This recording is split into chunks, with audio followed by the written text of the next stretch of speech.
Well, if you go for a walk, I'm sure as it is in the Fishguard Road estate where we serve, it is probably the same here. You don't have to go very far until you come up against a poster for a lost pet.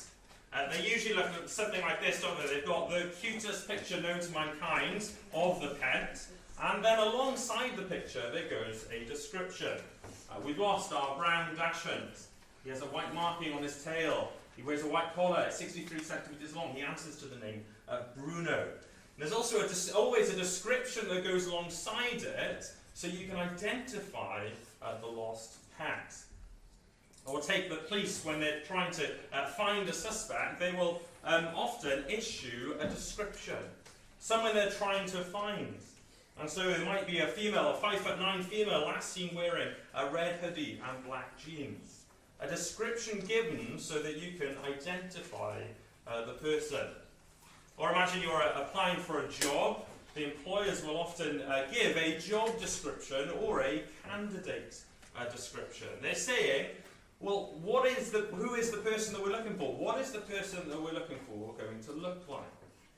And they might need to be punctual, or be able to work as part of a team, be respectful towards others, someone who takes initiative.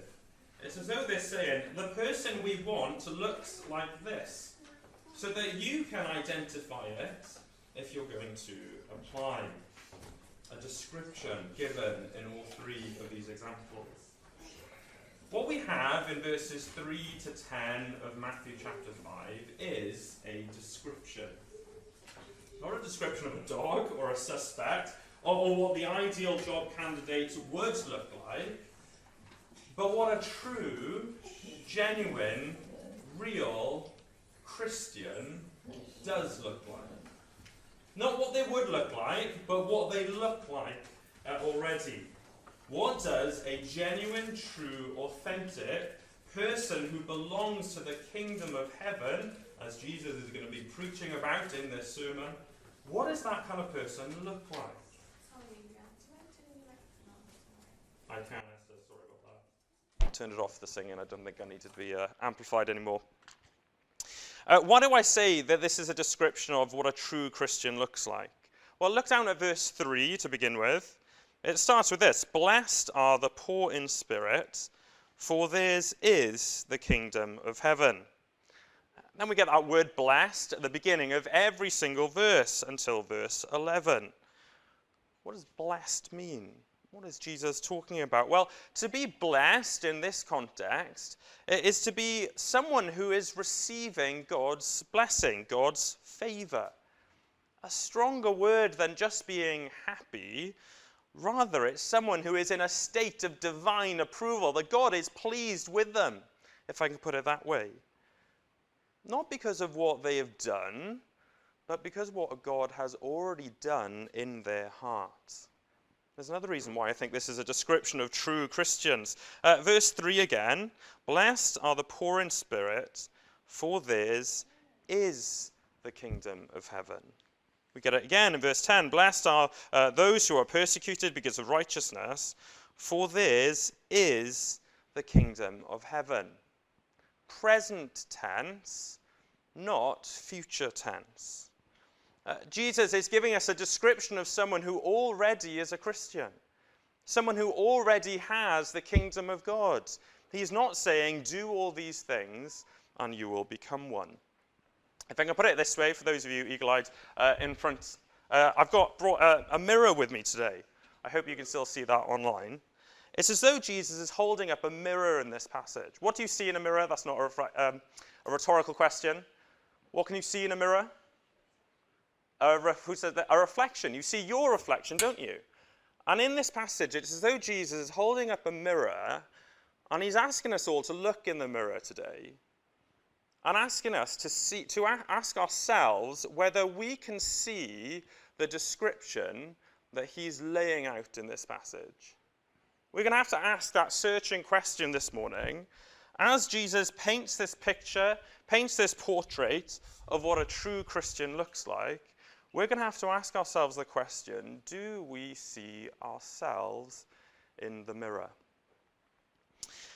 And we can push it a bit further. Jesus is going to give 8 descriptions in these verses.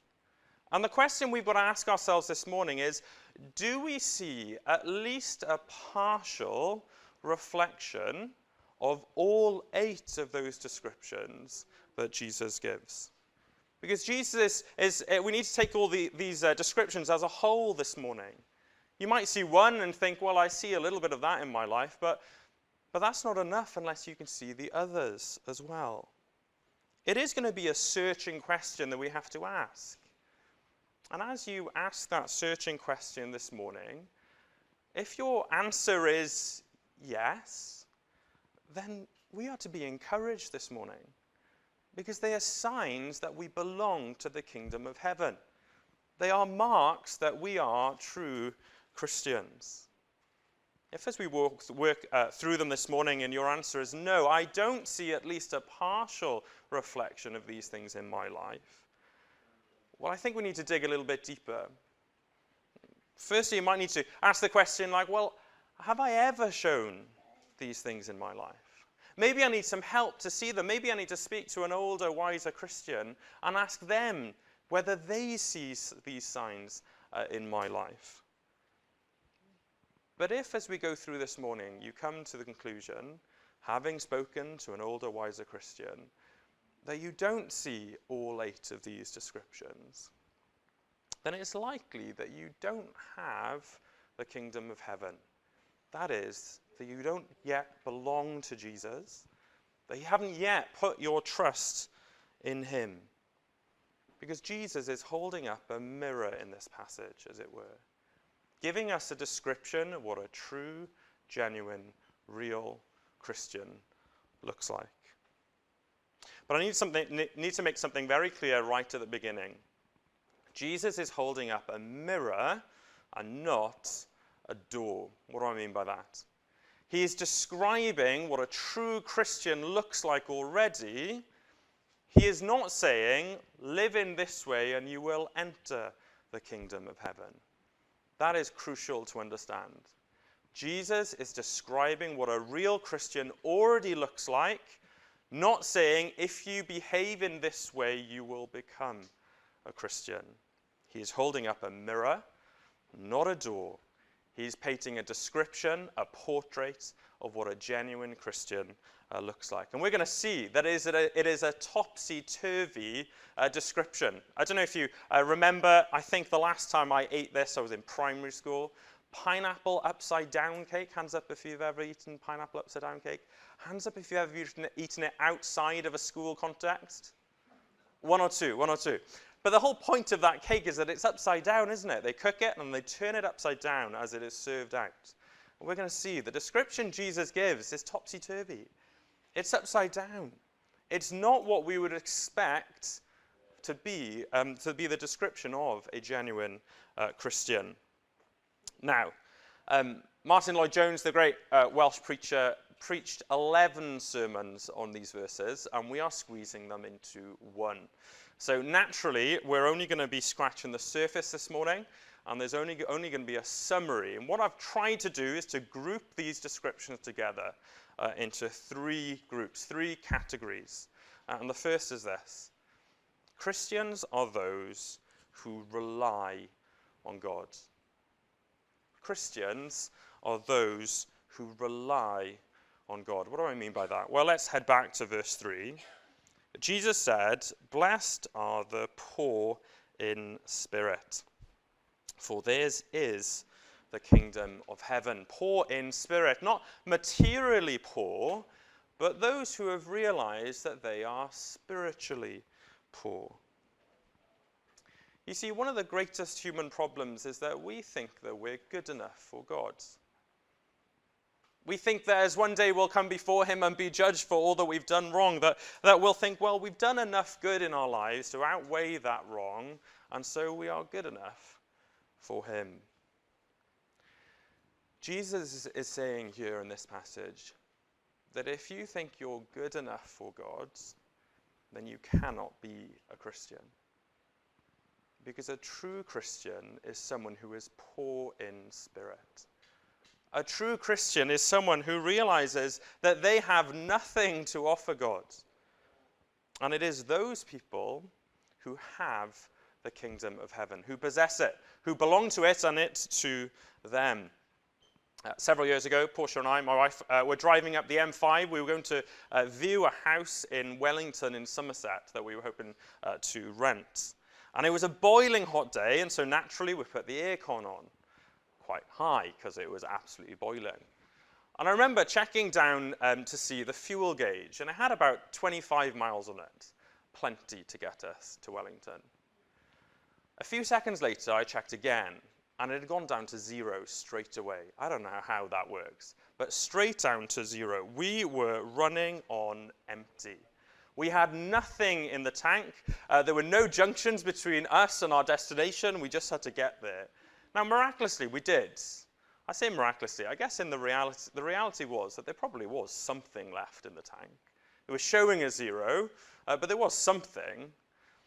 You see, this story would be better. This story would better illustrate poor in spirit if we had broken down on that M5, pulled over with absolutely nothing in the tank, because that would have made us reliant on someone else. We'd have had to pick up the phone, call the breakdown service, say, please come and rescue us. Please come and fill up our car with petrol so that we can make it on our way. We have nothing here. We are running on empty. That better illustrates what it means to be poor in spirit. A Christian is someone who realizes that they've got nothing to offer God. They've got nothing in the tank. And that makes them totally reliant on God. A true Christian relies wholly and only on God.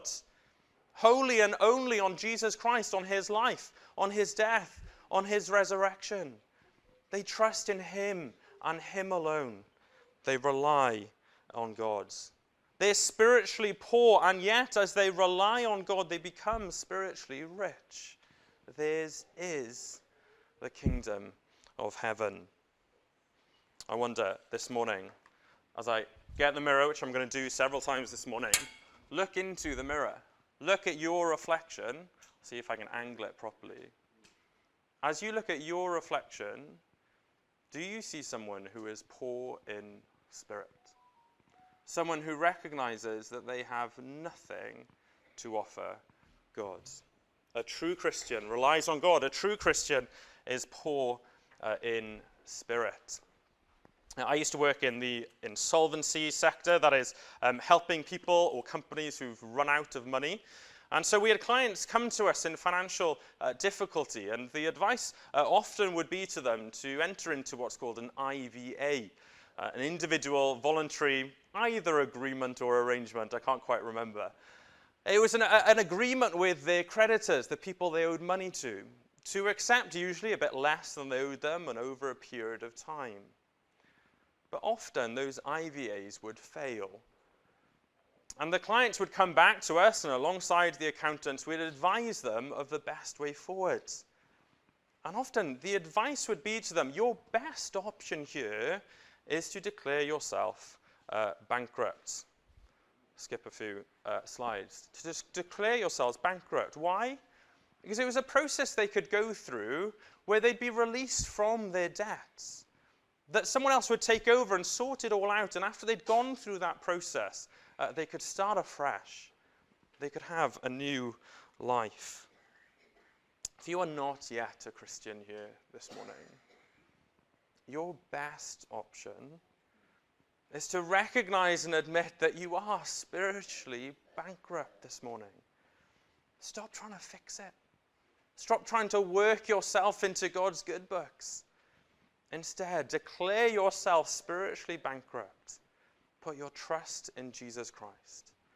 And you'll find that you have a new start, a fresh start, a new life to live. Blessed are the poor in spirit, for theirs is the kingdom of heaven. This category is Christians are those who rely on God, because there is a progression as we go through to verse 4.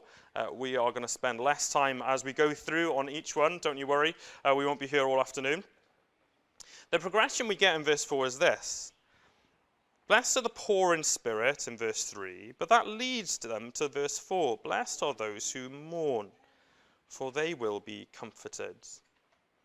That recognition that we're spiritually bankrupt as Christians leads us to mourning, to sorrow, to grief. Over what? Well, the background is Isaiah chapter 61. Let me read some verses from the beginning of chapter 61. It says this: "The Spirit of the Sovereign Lord is on me, because the Lord has anointed me to proclaim good news to the poor. He has sent me to bind up the brokenhearted, to proclaim freedom for the captives and release from darkness for the prisoners, to proclaim the year of the Lord's favor and the day of vengeance of our God, to comfort all who mourn, and to provide for those who grieve in Zion, to bestow on them a crown of beauty instead of ashes, the oil of joy instead of mourning, and a garment of praise instead of a spirit of despair." The context in Isaiah chapter 61 is God's Old Testament people in Zion, in Jerusalem, and they are grieving. They are mourning. Why? Well, because God has told them that they are about to be led out of their home, of their city, of their country, sent into exile. Why? Well, because of their sin.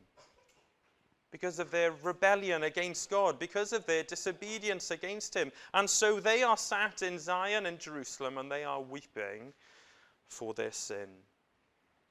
A Christian is someone who is poor in spirit, that they recognize that they are spiritually bankrupt, which leads them to mourn, to grieve for their sin.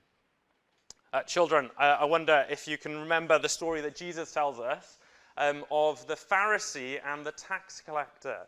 The Pharisee goes into the temple and starts praying to God, and he basically thinks he's way better than everyone else. But there's another man there, and there's a tax collector.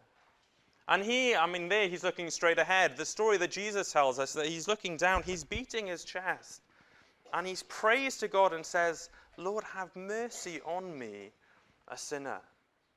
That guy is poor in spirit and mourning for his sin. Not the Pharisee who thinks he's way better than everyone else, but the tax collector who grieves for his sin, recognizes that he's spiritually bankrupt, has nothing to offer, but sorrows over his sin. True Christians are poor in spirit and mourn for their sin. If I can put it this way, poor in spirit is something that can happen in our heads. As we admit in our heads that we're spiritually bankrupt, mourning for our sin is something that can happen in our hearts, as we sorrow over the sin that there is in our hearts, as we have rebelled against God. But the promise that Jesus says, "Blessed are those who mourn, for they will be comforted." Again, Isaiah 61 fills that in. Where does the comfort come from? It comes from the one on whom the Spirit of the Lord rests. The one who proclaims the day of the Lord's favor. The one who proclaims good news to the poor. In Luke chapter 4 even, Jesus proclaims those very words. He reads those very words and then says, "These scriptures are fulfilled in your hearing." Jesus is the one who comforts those who mourn for their sins. You see, the Jews of Isaiah's day looked forward to that day where this Messiah figure would come to bring God's comfort. We as Christians living the other side of Jesus look back to that day where he lived, where he died, where he rose again, to bring God's comfort to those who mourn for their sin. Let's look in the mirror again this morning. Try not to break it. It's my wife's mirror. I better not break it, had I? But look in the mirror. Look at the reflection of your own body in the mirror this morning and ask yourself the question, are you someone who is poor in spirit? Are you someone who recognizes that they're spiritually bankrupt? And are you someone that leads you to mourn, to grieve for your sin? Because Jesus is holding up the mirror, as it were, in this passage this morning, and getting us to ask ourselves the question, is this me? Am I a true, real, authentic Christian? And we get a similar idea in verse 5. Blessed are the meek, for they will inherit the earth. To be meek is to have the right view of yourself, not to be overly impressed with a sense of your own importance. It's to be humble, it's to recognize that we're that spiritually bankrupt person and rely on God. Verse 6 is something similar. Blessed are those who hunger and thirst for righteousness, for they will be filled. That word righteousness can get translated in several different ways. I think Jesus means two that we're going to look at this morning. It can be translated as justice. A Christian is someone who hungers and thirsts for justice, for God's justice. A Christian is someone who looks forward to that day where Jesus Christ is going to return and is going to right every single wrong. They long and rely on God to come to sort out the problems of this world. Christians are those who rely on God. Second category we're going to look at this morning. Christians are those who are righteous. Let's head back to that verse 6. I think this branches both. Blessed are those who hunger and thirst for righteousness, for they will be filled. Food and drink are some basic human needs, aren't they? We desire them strongly. We have a deep desire to be satisfied by them. And that's the kind of message that Jesus is saying in this verse in particular. That true Christians deeply desire righteousness, both God's justice that will come in the future and a personal righteousness. They deeply desire to be rid of their sin and to live a life that honors God. Remember, we are looking at a mirror and not a door. A mirror, a description of someone who already is a Christian, who hungers and thirsts for righteousness. Not a door, not a live a holy life and you'll belong to the kingdom of heaven. That is not what Jesus is saying. But what Jesus is saying is that a true Christian strongly desires to mimic Christ. That they're not content to keep on sinning against him. What might that look like? Well, verse 7, blessed are the merciful, for they will be shown mercy. Mercy is a concern or a compassion towards those in need. They are actions that flow from a heart changed by God. If being poor in spirit can be thought of something in the head, something that we think, that we admit that we're spiritually bankrupt, if mourning for our sin can be thought of something in our heart as we sorrow over our sin, to hunger and thirst for righteousness and to be merciful are things that we do with our hands. How that heart changed by God is worked out in the way that we live. What might being merciful look like? Well, it might be buying a sandwich for that guy who sits outside the shop, homeless, as you head in for your pint of milk. It might be actions that hit our pockets to use what God has given us to have compassion and bless those who have less than us. It might be helping at mercy ministries like a food bank or other ministries like that in this church or in other organizations around Clydach. But crucially, it is something that flows out from a heart that has already been changed by God. But the promise that Jesus gives, blessed are the merciful, for they will be shown mercy. Remember, we are looking at a mirror and not a door. A description of what a true Christian already looks like, not steps to becoming one. But the mercy that we show now can give us confidence that we will one day be shown mercy by God. That what we do now with the heart that God has already changed can help us look forward to that day where Jesus Christ is going to return. and he is going to judge each and every one of us. And we can have confidence on that day that we will be shown mercy if we are showing mercy now. Not because that's the grounds on which we rely, but it's evidence of what God has already done in our hearts. There's a step before, if I can put it that way, that God has poured his mercy down into the life of a Christian, has so changed their heart that works itself out in acts of mercy with those in need. And that can give us confidence on that day in the future, because it's evidence that God has done that first work in our hearts. Blessed are the merciful, for they will be shown mercy. Verse 8, let me give you an example first.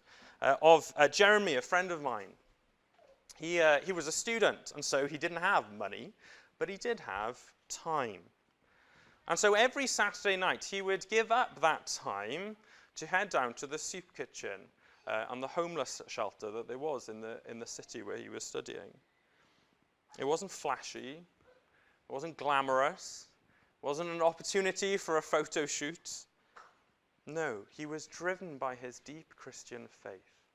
He didn't have money, but he did have time. And he chose to use that time to show mercy to those in need. And so he can now have confidence as he looks ahead to that day where Jesus Christ will return, that God has so changed his heart in his acts of mercy for others that he will be shown that mercy.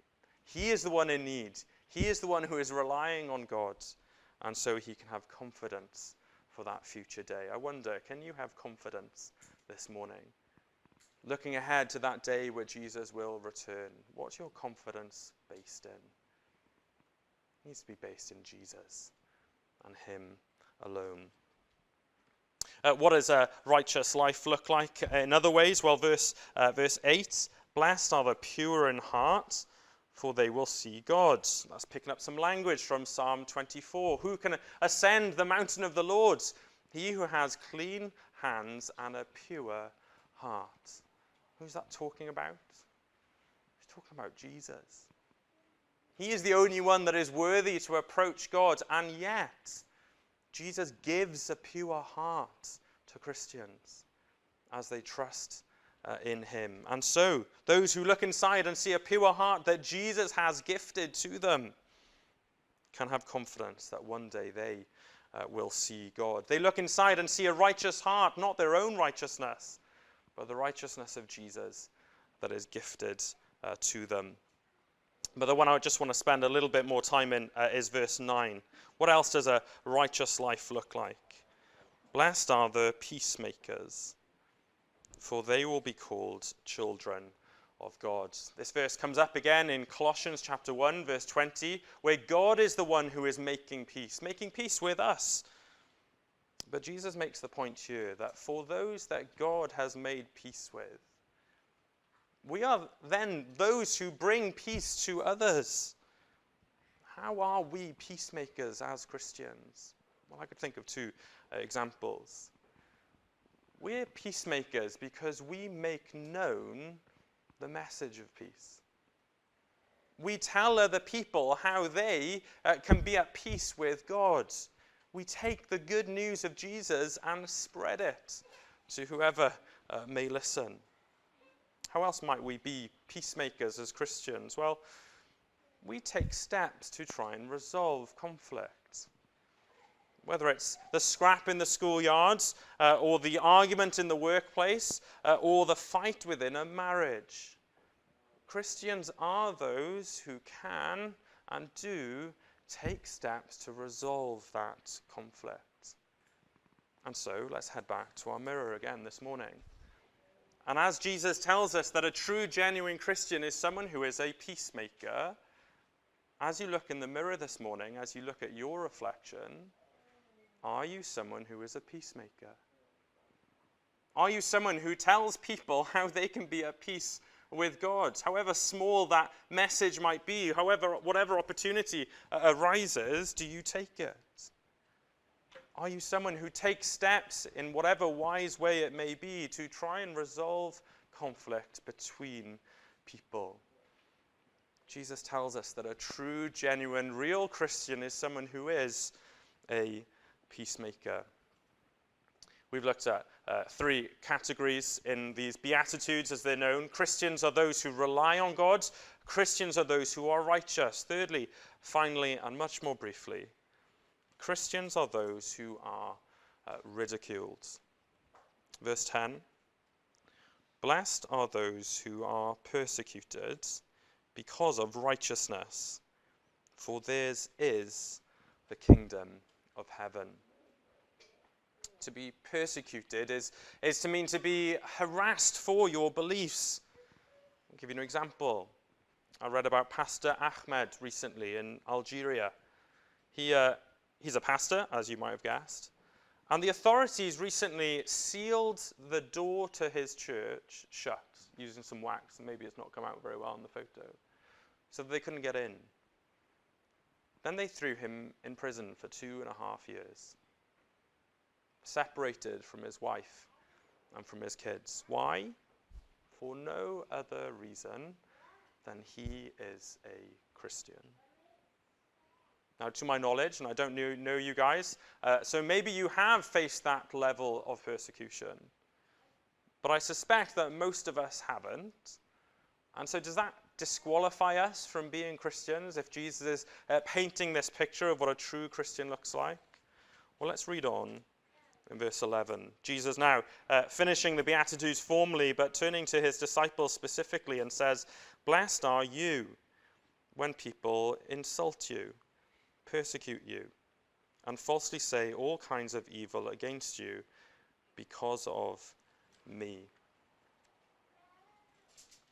You have been ignored or passed over or the butt of a joke, or talked about behind your back because you're a Christian, because of righteousness, because of the life that you are living, or because of Jesus, in verse 11.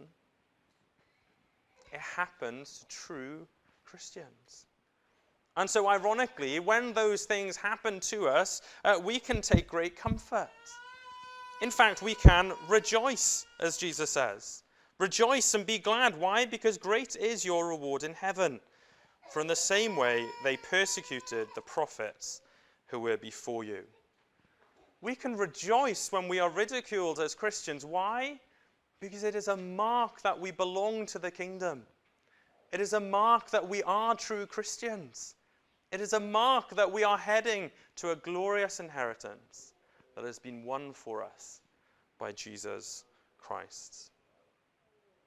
We've seen that Christians are those who rely on God. Christians are those who are righteous. Christians are those who are ridiculed.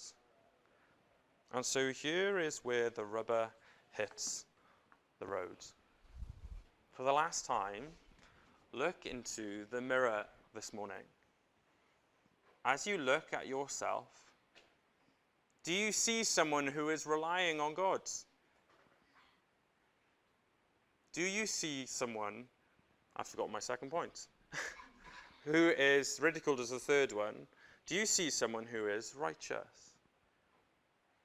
Do you see someone who is ridiculed for your faith? If the answer is yes, and I would expect the answer to be yes with many of you, we're to be encouraged this morning. They are marks of a true Christian. They are marks that you belong to the kingdom of heaven. And as Jesus goes to unpack the rest of the Sermon on the Mount, the way that we are to live as Christians, that is for you. It also means that we're meant to press into each and one of these things. All 8 should be present, maybe just in shoot form, as it were. But we're to press into them and show them in increasing measure. What might that look like for you this morning and for this week to come? Well, maybe you could write down the sins that you've committed against God in the last 7 days. Name them and then take them to the Lord.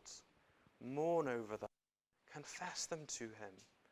And you'll find that you will be more of a person who is mourning for their sin. Maybe you want to press into being more merciful.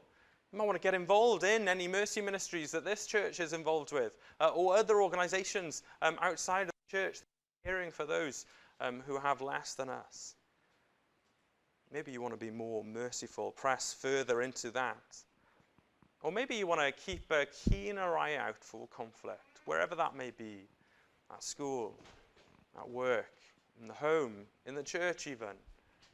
Be someone who wisely and graciously takes steps to resolve that conflict. But as you've looked in the mirror, whether it's there or there this morning, maybe you don't see all 8 of those descriptions in your life. At the beginning, I think the first step, if that's you this morning, is to dig a little bit deeper. And ask yourself the question, have there ever been points in my life where I've seen at least a partial reflection of these things?